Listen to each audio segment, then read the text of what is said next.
In this video, we'll predict customer churn using artificial neural network. We'll start by analyzing the data, preparing it for modeling, and then building an ANN model using Keras.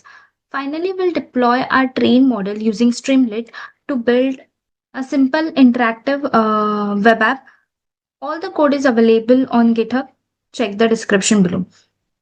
First, data collection, that is gathering data. Then we'll do data analysis and visualization, that is finding missing values.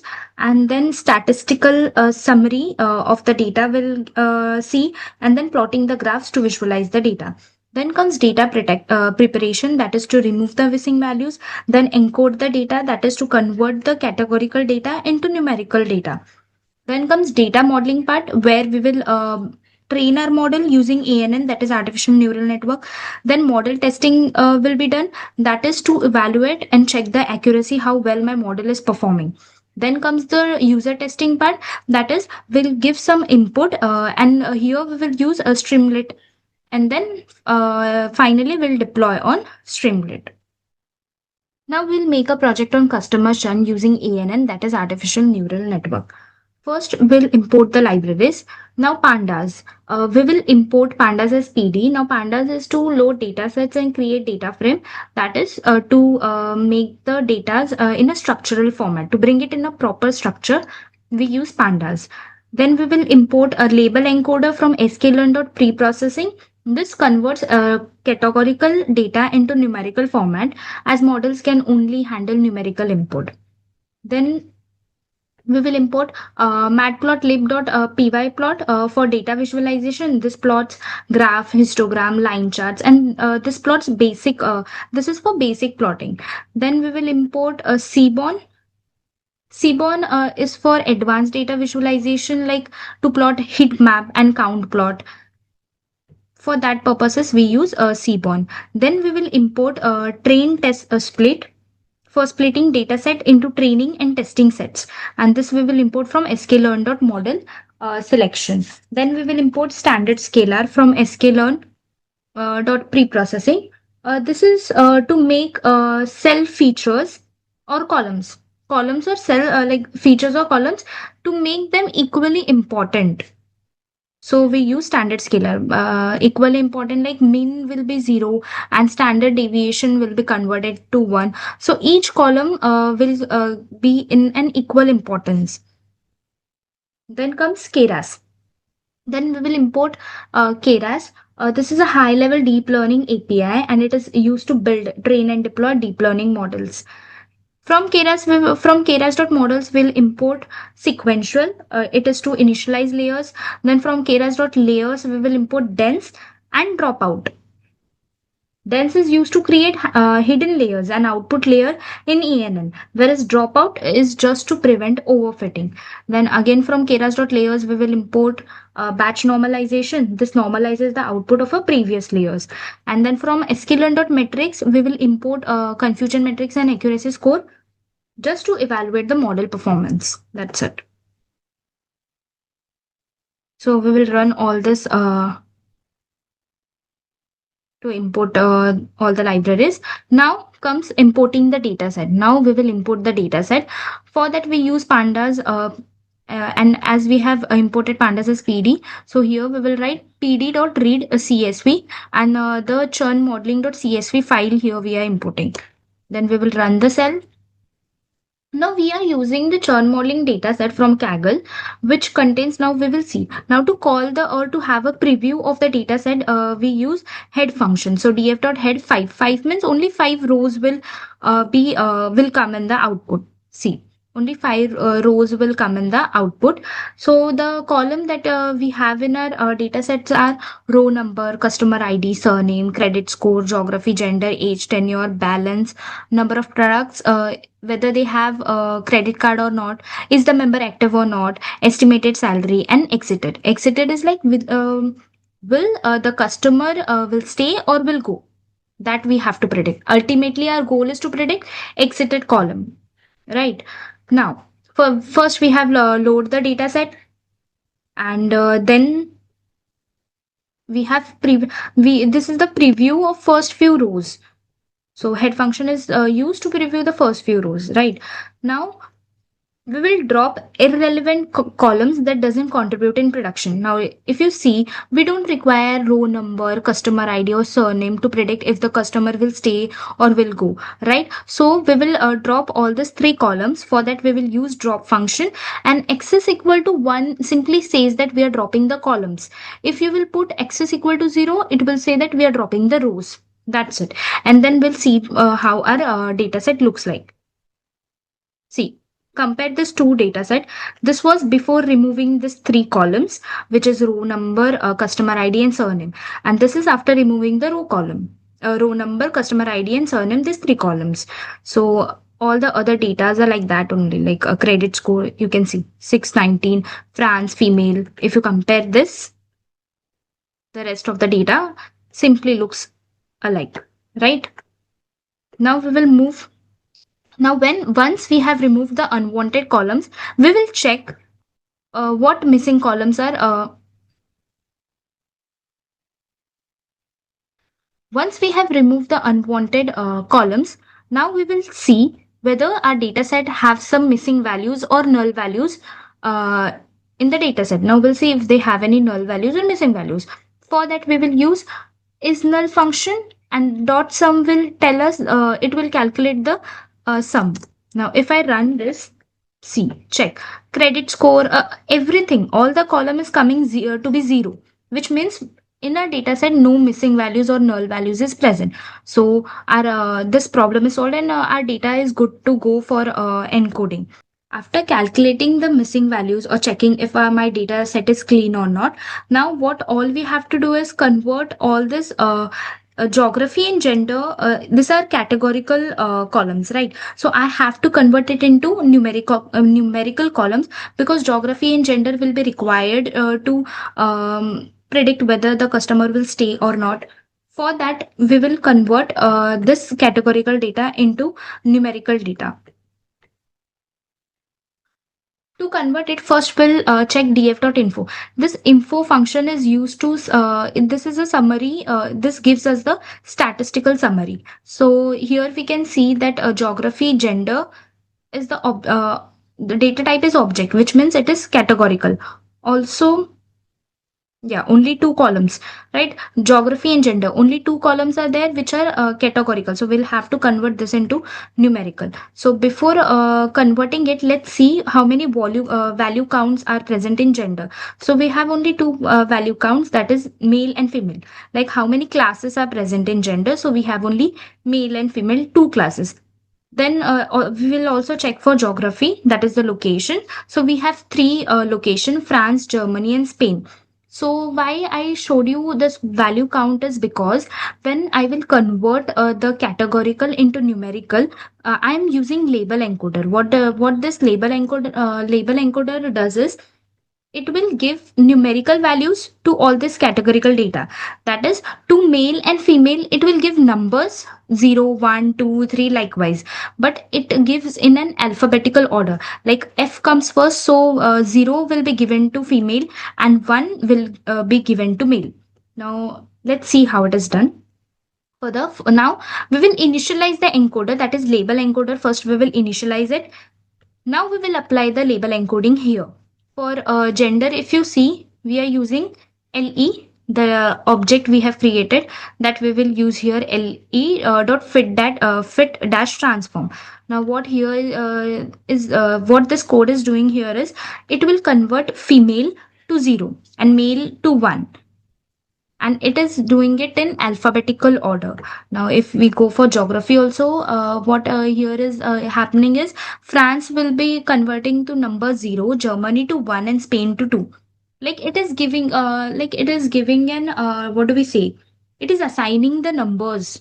Instead of France, we will get 0, because our model requires numerical data.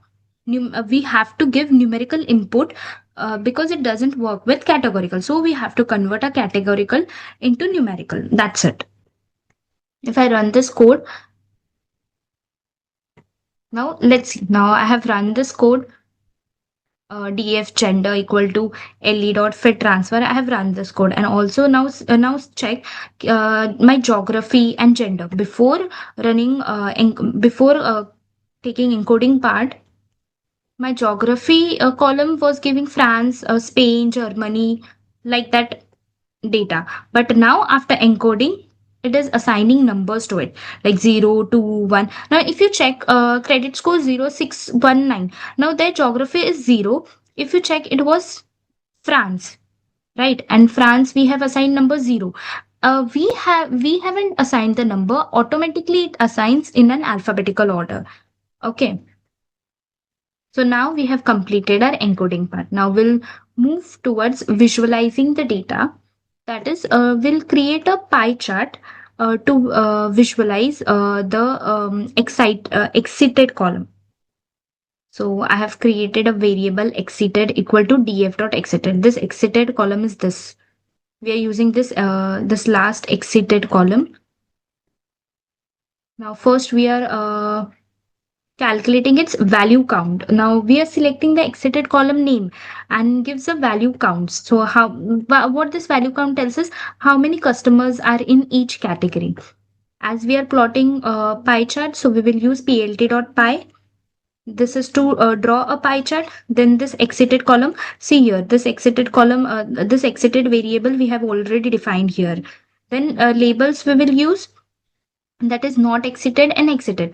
Now 0 is for not exited, and we are using 1 for exited. Explored is like just pulls the second slice outward, just to give a beautiful view of that pie chart. We'll see it when I'll run it, and I'll show how it looks like. Then comes the percent. This autopacity just gives the percentage values. Then plt.axis equal. It ensures that the pie chart drawn is a circle and not an oval. So this helps, this plt.axis equal to helps for it. Then plt.show displays the pie chart. Now let's run and see how our pie chart looks like. See, this explode is used to like pull the second slice out of the pie chart, and this auto PCT, it is showing this percentage. So we can see that 79.6% will customer will not exit, and 20.4% customer will exit. Likewise, we can create a pie chart for gender and for geography as well. Geography is simply the location. Now we'll create a heat map. Heatmap, it is a data visualization tool that uses color shading to represent value in a matrix format. So for that, I will assign a object core equal to df.core. So this computes correlation matrix, and then SNS. SNS is what Seaborn. Seaborn library we are using to plot the heat map, and this core here we have defined this core. This SNS dot hit map is to visualize correlation metrics. Now, when I run this, we'll get a hit map. So the column names and the value are given here. These are the correlation values. Now, what this value says, if +1 is given, like a value greater than value, if value between value always comes between +1 to 1. If value is 1, then strong correlation is there. If value is -1, then a weak correlation is there. And if value comes to 0, then no correlation is there. So you can see the hit map. So always this is going, see the scale is also given here. This one indicates that the mapping is between itself, like credit score and credit score. Its mapping is 1. Strong correlation, right? So according to this scale, here the color shading is given. It just show the correlation between itself. That's it. Now, once we have completed our data visualization part, now let's get into the main part, that is creating the model. For that, first we have to split the data set into two parts. First, First part is the features, that is the input features, all the input features that it is also known as predictors. And second part is the target variable, which we have to calculate. That is the output part. So X is my input features, all the input features. So if you see the data, so this is the data. If you see, I require all this. These are the input features, right? Till the estimated salary. These are the input features, and we will require. And these features are known as X. Whereas this exited feature is a target variable, is our goal. So this we will put in Y. So for X, we have to just drop this exited column. So here you can see I have just dropped the exited column in X. And in Y, we only require the exited column. So I have only called the exited column. If we'll run this code, now checks X. In X, all the other column came, just the exited column was removed. Now in Y, if you check, only the exited column will come. See, only the exited column will come. Now we have split the data into the input features and the target feature, or the target variable also we can say. Now our main part comes as splitting the data set into uh, training and testing sets. Now for this, wait, what is happening here is now, see, now this is my X and this is my Y. So X was our input feature, all the input that I am giving, and Y is my output feature, output variable, we can say, the column that we have to predict. Now in X, what all columns were there? Credit score, age, gender, and in Y only one column was there, exceeded. Now here some data will be given, right? Some data will be present, while in Y it has only one column, so one data will be present. Let me use some other color so that you understand. Okay. Wait.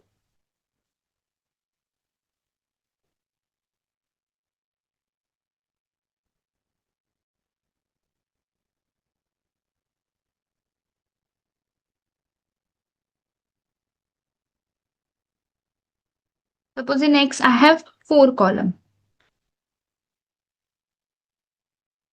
and in Y we will have only one column because it is the output variable. Right now, splitting the data set into training and testing set means that what we are doing is that again we will split this X into two parts and Y into two parts.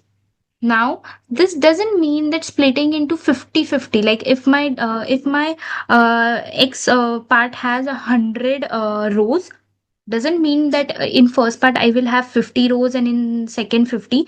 We have the size, we have the test size, so we can split into 70-30 ratio. Either we can split into 70-30 ratio, it totally depends up to you, or else we can split into 80-20 ratio. But ideally we always split it into 70-30 ratio. So we have now four part, X, Y.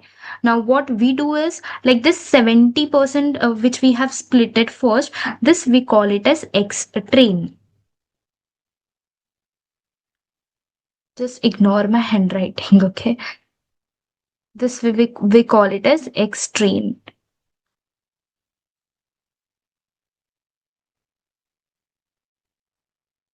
Again, this is the same X part, but now this 30% part we will call it as X test.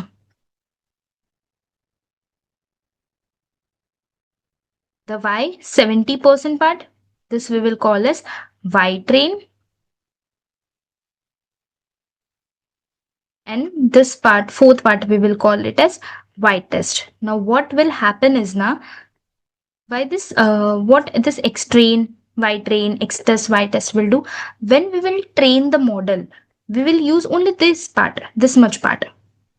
We will only give this data to our model to train, like this X train and Y train. Like before giving the exam, the syllabus, this is the syllabus you have to study before giving the exam or test. And then this X test and Y test are the questions that you get for the exam. Right, it is like that. So in this X test and Y test, we will check. We will keep this data for checking if my model is performing properly, accurately or not. So there are four part: X train, Y train, X test, and Y test. So like so there are four parts: X train, Y train, X test, and Y test. So X train and Y train we will use while building the model, and X test and Y test will use to predict the model and to check if my model is performing well or not. Now the thing which I explained theoretically here, this code is doing it practically. Now what we will split this train test split using the train test split function. We will give x and y which we have defined previously here. X and y that we have defined we will use here. And what this train test split will do, will split this x and y in four parts, that is x train, x test, y train, and y test. Test size will give us 0.30 30, which means 30%. The test size will be 30%. That is 30% data we will use for prediction, and the rest of the 70% data we'll give it for training. Now random dash state, what does this means is it will take the data after every 70, like it will not take the data, it will not go like first 1 to 70 rows for training and rest of the rows for testing. It will randomly select the rows from 1 to 100. So for that this random state is used, like for every 17th row. Now what will happen is now every 17th row will go for the training and rest of the will go for the testing. Now we'll run this cell. Okay, so if you want to check, you can check how my data looks like. Okay, TRAI train, X train. Let's see the shape, just to get. See, 7,000 rows is there for our training shape. Before that, now let me show you the shape of X. Oh, sorry. Wait.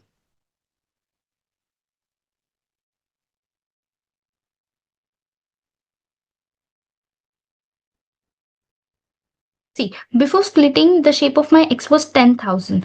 After splitting, my X train is 7,000 and my X test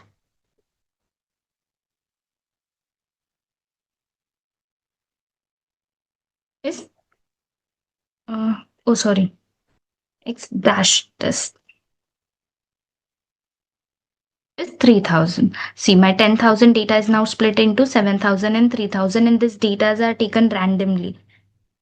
They are not splitted like first 7,000 rows for training and the rest 3,000 in testing. No, it is taken randomly. Which like why we are using this random state is just to ensure that sometimes na biasness happens. Like what if first 7,000 data is saying that my customer will not exit, but the rest of the 3,000 can see na it is exiting. And then if we'll give it for prediction, obviously it will say that it will not exit. So just to remove the biasness, we use this random string. Now, when we have split this training and testing part, we will scale the features. Now, what do you mean by feature scaling is now, we will give importance to each feature. Like we will make each feature equally important. So first we will create the object standard scalar, and then first we will first we will perform on X train, that is sc dot fit dash transform. What fit is doing is it is calculating the mean and the standard deviation, and transform function applies the mean and mean and standard deviation to X train. Now once we have calculated the fit, we don't have to calculate it again, just we have to apply. So we only use transform data for the X test. If you want, Let's check how my X train now looks like. See, now it is between 0 to 1. So all the data is in same unit, right? Now let's have a review till now what we have did. We have imported the libraries, then we have imported the data set. After importing the data set, we have removed the irrelevant columns that we don't require or is not needed for the predictions. Then we have seen what are the missing values, but we found that there are no missing values, so directly we jump towards the encoding part. Here we have converted geography and gender, which was categorical data. We have converted those columns into numerical data, right, into numerical columns. Then we have seen some pie chart for like exited gender geography, and also we have seen the heat map. Then we have split the data into x and y, that is the input feature and the uh, target variable. Then further we have split this x and y into four parts, that is training and testing. So x train, x test, y train and y test. Then we have seen how this is working, how this is split into like 70-30 ratio. And then we have converted the features into the same unit, like mean will be 0 and standard deviation will be 1, so that there won't be any biasness in my data. Now let's move towards modeling. So first we will create a sequential model which allows to stack layers one after the another. So we have created a model called equal to sequential. So what happens in ANN is like there are input layers. So we have around 9 columns, right, in input layers. Then after input layer, we will create some hidden layers. So in hidden layers, this are theory part. You can check my video also for the theory part, that will be given in the description. So this input layer, this is the input layer, some hidden layers will be there, so we'll calculate the weights and all, and only one output layer will be generated, as there is only one column in our output layer, right? So only one output layer will be generated. So this is how my ANN will work. Now let's see how this practically works.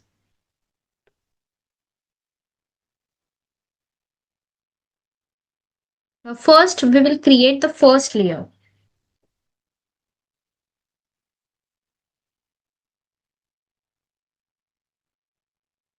Now we'll add the first input layer and the first hidden layer. This first input layer is only going to work as the first hidden layer, okay? So we will use model.add. So this is a Keras method. This model.add is the Keras method to add layers to a neural network. So in that we are going to add dense. So what this dense does is, dense is used to create the layer. So in dense, we will use 10 neurons. So this adds fully connected layer with 10 neuron. This 10 is giving the this 10 is representing the 10 neurons. After that, we will use kernel initializer.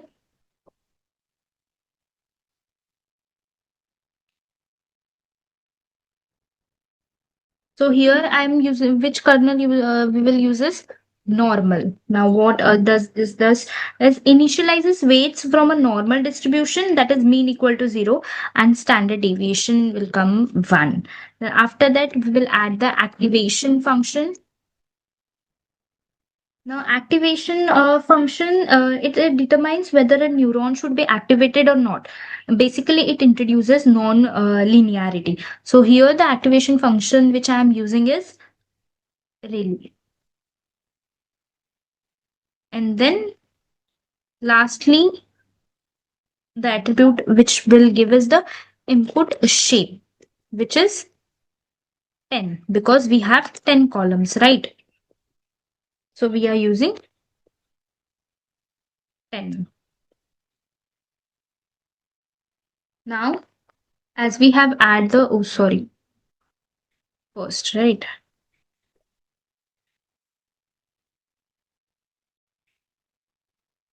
Now, as we have add the first input layer, this is my first input layer as well as the first hidden layer. Now we will add batch normalization and dropout layers. Now, what does this batch normalization and dropout layer does? It is the regularization part. It simply normalizes the outputs from previous layer just for better performance and also to prevent overfitting. So now we will add batch normalization and dropout layer.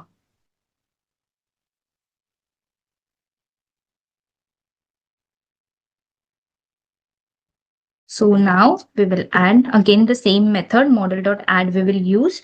So first we will use dropout layer. Now in collab now automatically the code comes. So it saves my time. Okay. In model.add we are using dropout what do we say? Dropout layer.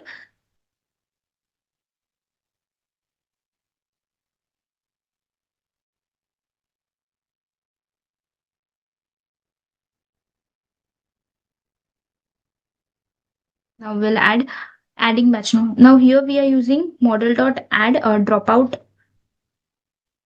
layer and it rate we will give as 0.1. Now what is this? That is the 10. What does this mean? Rate equal to 0.1. What does this mean is 10% of neuron during each training just to prevent overfitting. And this, what does this batch normalization does is it normalizes the output from previous layers for better performance. So after every hidden layer, we are going to add this batch normalization and dropout layer to prevent overfitting and for better performance. Now, when we have created the first layer, let's move towards the second hidden layer. Now we will be adding,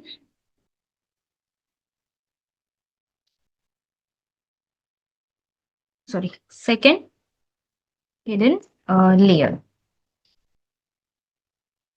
Again, we will use the same model dot add method again to create the dense layer. Again, to create the layer, we'll use the dense method. In that, we are passing only 7 neurons now because it is the hidden layer, right? Now, the kernel initializer we will use.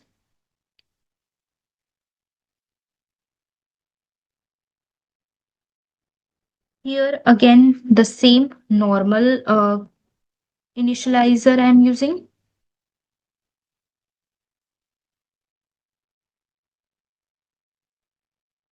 And the activation function which will use is the real.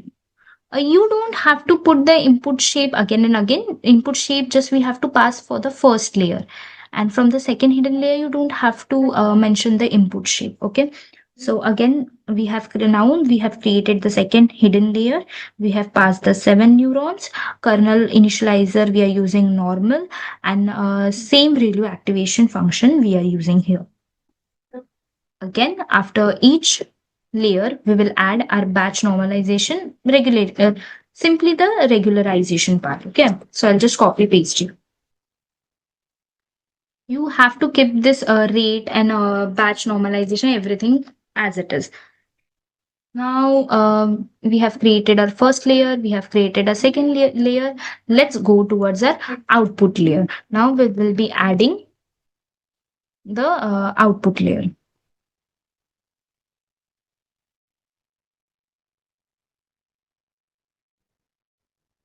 Again, we will use the model.add method. Then the dense method.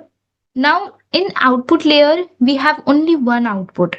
That is the exited column, right? So only one neuron we will pass here. The kernel function we will use here is again normal one.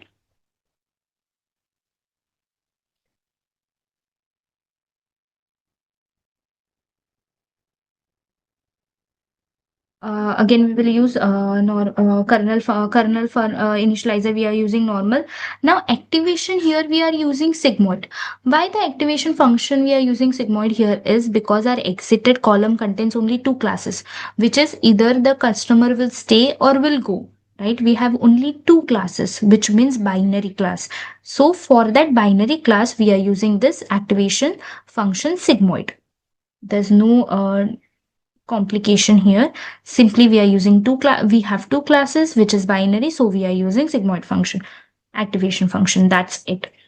Now we have created three layers. This is the input and the first hidden layer. This is the second layer, hidden layer. This is the output layer. Now let's run this code. So we have successfully run this code. So my model is built successfully. Now we'll move towards the compiling part. Now, when you build the model in deep learning, so there are three parts you have to keep in mind. First is to build the model, second is to compile the model, and third is to train the model. So first part is to build the model that we have done successfully. Now, second part is to compile the model. Now, what do you mean by compiling is like when you play a game, you set rules, right? Before playing the game, you set rules. Likewise, here also, we will set some rules before training the model. So for that part, we know for so that part is known as compiling. So now we will compile the model.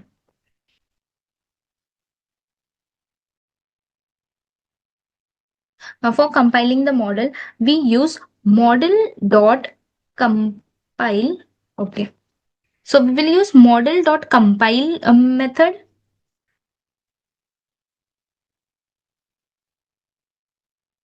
in which we have three attributes: optimizer, loss, and metrics. So in optimizer we are passing Adam. So optimizer tells how to update weights, and here we are using Adam optimizer.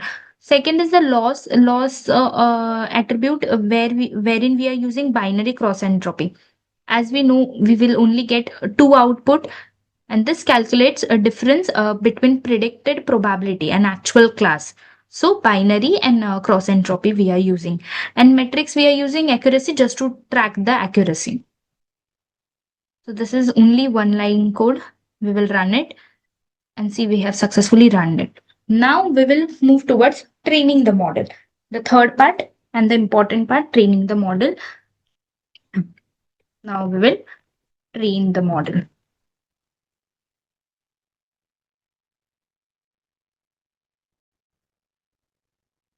So now I'm passing a variable history. And in history, we'll use model.fit method in which I will pass xtrain, ytrain, because training part we have to give to train the model, right? So we will give xtrain and ytrain. This validation split will tell you that this validation split will tell you like when we have split it here, we have used the test size. Likewise, when we will train the model here again, we will use the validation split. Then batch size we are using is 10, and epochs we are using 100. So what do you mean by epoch is number of times the model will iterate over the entire training data set. So more epochs, more learning, but more risk of overfitting. So now we will run this code. It takes time. So like it will take more than 5 minutes to run the code. So if you pass epochs 1000, it will take it depends on how much epochs you are passing. As we can see, our model is trained. You can see that we have successfully trained the model. All the 100 epochs have completed. So after training the model, now let's check the accuracy. For that, we'll plot a line graph. Okay. So we will create a variable train loss, which is giving me accuracy of training, and validity loss, which is giving the accuracy of the testing. And then we will use line plot and we'll split and we will use the line plot and plot the graph. So I will run this. So if you can see the accuracy, so this blue line is the training accuracy, and orange line is my validation accuracy. So you can see that my training is from approximately, if you see, it is from 76% to somewhere 84, 85. And if training you see now, oh, sorry. Training is from like 80. It is like zero. So it is between 80 to 85 or 84 or 85. And validation accuracy, if you see, or you can also call it as testing accuracy. If you say it is between 81 to 84, 85. So approximately it is same. So my model is performing very accurately. Now, after seeing the accuracy graphically, let's check the accuracy statistically. That is, we will evaluate. For that, we will use model dot evaluate. We will pass my x test and y test, and we will run it and see how much accuracy it is giving. So my model is giving 0.85, which is 85% accuracy, which is more than enough, and the model is performing very, very accurately. So my model is performing very accurately. Now we will move towards prediction. So I'm for that I'm using model.predict. I'll pass my X test for prediction because I have used Xtrain for training the model, and I have passed this ypred variable to predict this X test. And if my ypred is greater than 0.5, then you have to predict. So let's see what it is predicting. So here predicted accurately. Now we will see the data, how it looks like. So if my model is greater than 0.5, the value will come true. Otherwise, the value will come false. Now, what do you mean by 0.5? If my value is greater than 0.5, for evaluation, we can also check the confusion matrix. So for that, we use the confusion matrix function. We will pass y test and y prediction here. So this is the confusion matrix. From here, you can calculate accuracy, precision, recall, specificity, sensitivity, all other elements. Now we have trained our model accurately. Now we will build a web app using the Streamlit. For that, we will have to save this model. So for that, I'm using ann.model.keras. Now, if I run this, you can see here ann-model.keras is saved here. Also, we are using Streamlit. So this so this file will be required in the Streamlit. So to transport this file there, I'm using pickle. So first I'll import pickle, and then with the open function, I'll save this file as scalar dot pkl, and then I'll use this file there in Streamlit. Now, when I run this, you can see a scalar.pkl file is created. Now, you have to download these two files, and you have to create a folder wherein you have to save this two files, that is ann-model.keras and the scalar.pkl.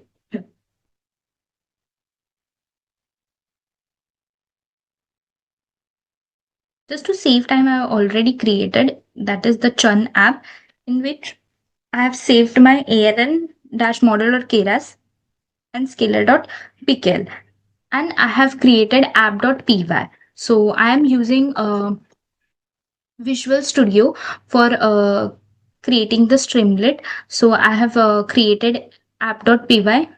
Py is Python. I'm saving this file in Python. Then you can see in I have imported libraries like Streamlit, Pickle, NumPy, Keras.models to load the data. Then I have trained Then I've loaded the trained data that I have trained in Colab. That is ann.model.keras. Also, the scalar that we have created, we are loading it here. The same which we loaded, that is the scalar.pkl. Then st.title will give title to our web app. Then this is user input. We are just loading the user input.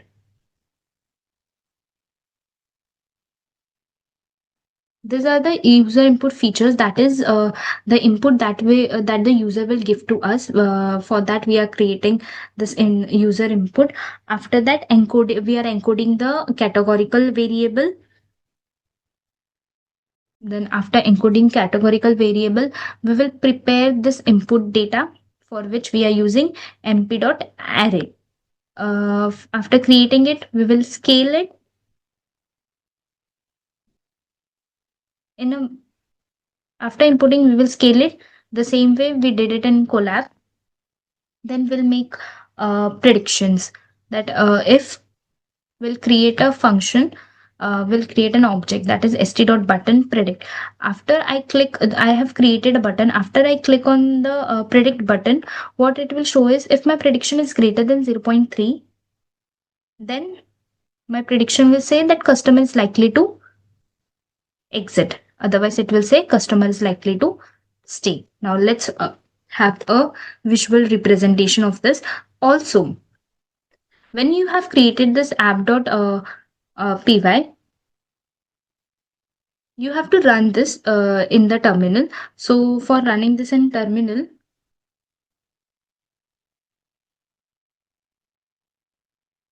for deploying this in Streamlit, we use the code that is for deploying this in Streamlit. We will use the code python space dash m space Streamlit run app.py, and when you enter it, it will automatically open my browser, where like whatever Chrome browser or whatever browser you're using. So there's a little network issue.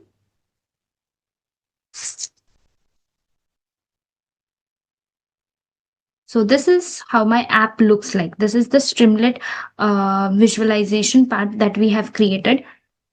So the Streamlit code is here. The Streamlit code is here, and this is the web app that I have created using the Streamlit. So customer churn prediction is there. Now let's predict by putting some input features. So credit score. Suppose my credit score is around 619. And let's keep geography as France and female also gender. So now age of gender, suppose it is 42. If I take 42 and my tenure is of, let's say, 2 years, and my balance is nothing. I have zero balance. Number of product I am taking is 1. Now I have credit card. Do I have credit card or no? Yes, I have a credit card. Is the member active? Yes, the member is active. Now let's say what is the estimated salary. So suppose my estimated salary is 10,000, some around 1 lakh 1300. If you say, okay, let's put 1 lakh 1348 something. Now when you hit the predict button,